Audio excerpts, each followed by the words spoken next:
Our government has operated under emergency powers of our government.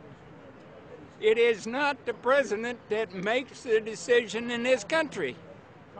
It's the Secretary of Treasury who turns around and is put in there by the Federal Reserve to manage the bankruptcy.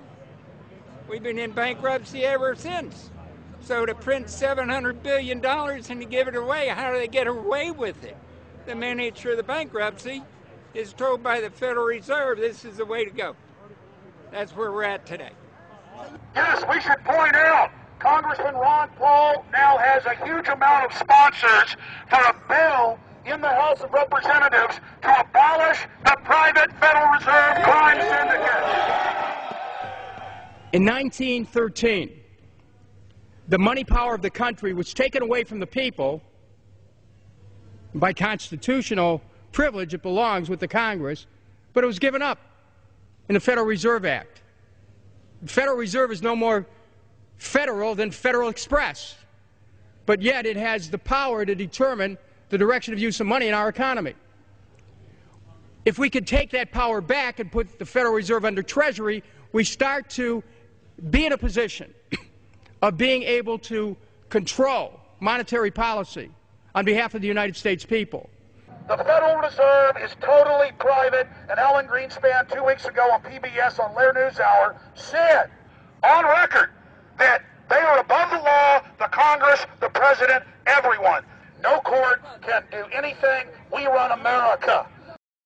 What is the proper relationship, what should be the proper relationship between a chairman of the Fed and a president of the United States?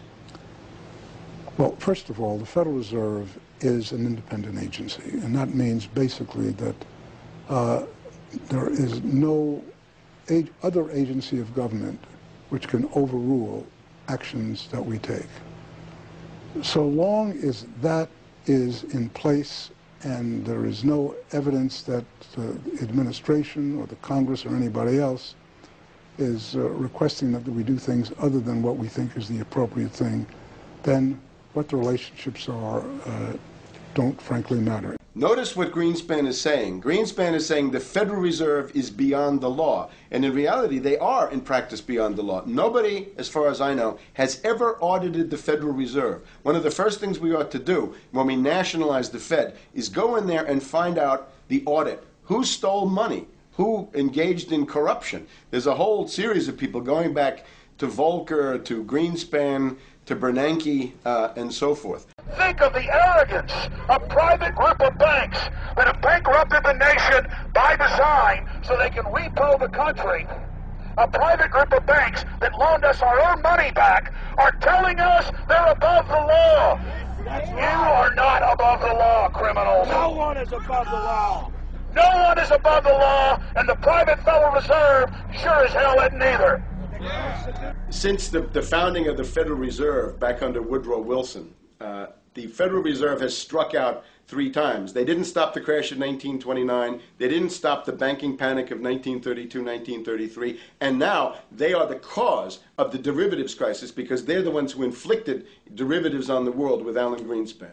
Instead of our economy being about goods and services and real products and manufacturing, it's all about these guys, the private Federal Reserve that masquerades as a government entity who controls the issuance of currency and credit. They're the ones that have cut off the liquidity in the market. They told us have a debt-based economy. Then they cut it off once they get us under their thumb and implode the economy so they can consolidate it. And that's what they're doing right now. I mean, it's in their own documents, it's in their own statements. They claim, give us unlimited power, give us trillions of dollars with the Baker bailout bill that's already $5 trillion, not $850 billion as they say.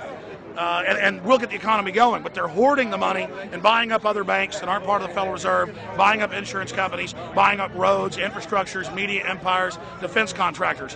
What the banks do is they implode an economy by cutting off credit, and then once things really fall to a low, and they know the low because then they buy everything up and start then putting more money back into the economy, and then they build it back up. So they build us up and then shear us, build us up and shear us. And they're getting ready. All over the world, they're always shearing some country, imploding it. Comes out in their own IMF and World Bank documents. That's just the foreign arm of the same cartel. And these are the people who claim to be the saviors of the economy, the people who have created every important crisis in the past 100 years, the Federal Reserve. So it's illegal, it's unconstitutional, and it's a failure. And I think the failure is what everybody can see right now. Yeah, what they do is they make you think Clinton's evil in running things. Then, oh, Bush will save us. And then, oh, Bush was evil. Now we'll be saved by Barack Obama, but he's just a puppet. But as we get deeper into this phase, when they implode the economy, they have all the money and all the control, but they also like to pose as the savior. So Obama is meant to be the savior during the Depression, and he'll save us with a 1 million person, he said, is bigger than our military, domestic spy force, a 3 million person environmental spy force. So giving people these jobs to be government bureaucrats and spies to go out and manage the other 290-something million Americans. And so this is classical fascism. The communists also do it. Any vertically integrated command and control authoritarian system does this. So they're openly following what the same group of banks did in Germany, Russia. It's in the Communist Manifesto to have a private central bank, because the private central bankers actually wrote the ideas that they had Marx and Engels put out. People go, well, why would the banks want communism?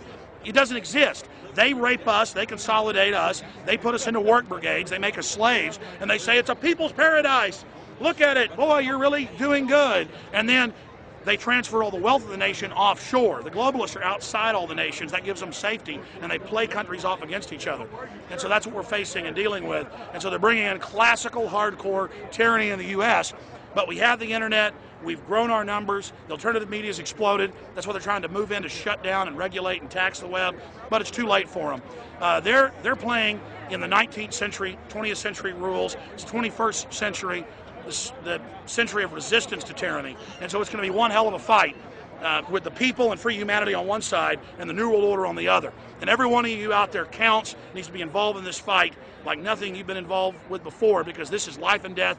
Everything depends on exposing these people. Everything depends on showing the people that this is the New World Order, this is the criminals. We're dealing with the king rats here, the people that are carrying out tyranny worldwide. And either they fall or we fall. Either worldwide darkness and a new age of tyranny and oppression and with a scientific overlay, or a new age of liberty and freedom and a new renaissance. The choice is the people's out there. Okay, we can tell you what's going on. You can check it out for yourself and find out it's true. But don't wait. Investigate now. Get involved now. Go out there and reach out now. We don't have time. If you're looking for the solution, look in the mirror. Look right into the mirror, because you out there, men, women, old, young, black, white, doesn't matter. It's going to be up to you if they win or if liberty succeeds and the people have a chance of having any future. These are cold-blooded eugenicists. These are cold-blooded people who think they're God, think that they're our masters, that think that we're animals. These are the guys that funded Lenin and Stalin and Hitler and Mao. These are the guys, it's all on record, that bankroll this stuff. They are hardcore vicious, and they must be resisted. Up until about the Kennedy assassination and the beginning of the war in Vietnam, the United States is a very powerful engine for world progress. It's the assassinations, the Kennedy assassination, and the others in the 1960s, the beginning of the Vietnam War, and the beginning of the absolute domination of the Wall Street Group over every other interest. Nobody else counts except the Wall Street money masters. That has now made the United States into no longer a force for progress, but something very different, often a force for destruction in the world. That doesn't need to remain that way. The interest of the American people is to fight to take your government back from Wall Street and make the United States a force for progress in the world, which we easily could do if we could just break the power of the people behind Obama. The main banks of Europe, which were started by Adam Weishaupt and Rothschild, the Banque Nationale de Paris, the Bank of England, the Bank of Italy, have all financed the messianic and war leaders of the last 200 years. Napoleon, Lenin, Stalin. They backed Adolf Hitler. They backed Franklin Delano Roosevelt. And they are backing right now Barack Obama. The banking cartel had established a beachhead in 1913 through the Federal Reserve Act. In 1947, they set up a parallel shadow government through the National Security Act. From 47 on, the national security state began the long process of absorbing federal and state bureaucracies, while at the same time undermining the constitutional power of Congress and dominating the executive branch.